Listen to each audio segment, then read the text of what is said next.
Pravit ćemo krompir salatu, to se zove još i čupava salata. Krompir smo skuvali u ljusci, zato nam je potrebno još kuvana jaja koja smo izrendali, kačkavalj, šunka, majonez i pavlaka.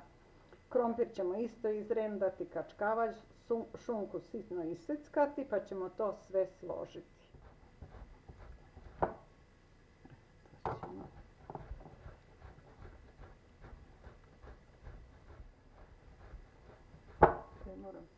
Narendali smo krompir, pa ćemo dodati šunke.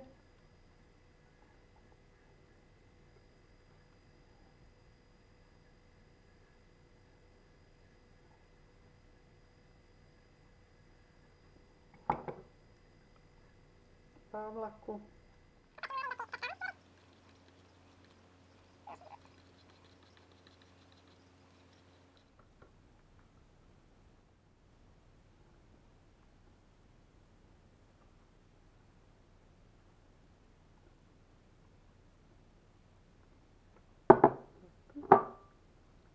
Sad ćemo majonez preko kuvanih jaja rendanih staviti pa iz početka.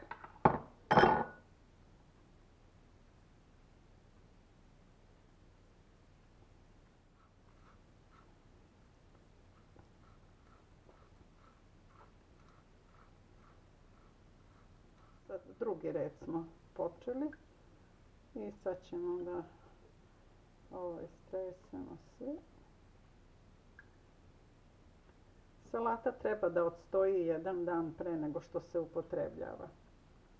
Onda je bolje. Pa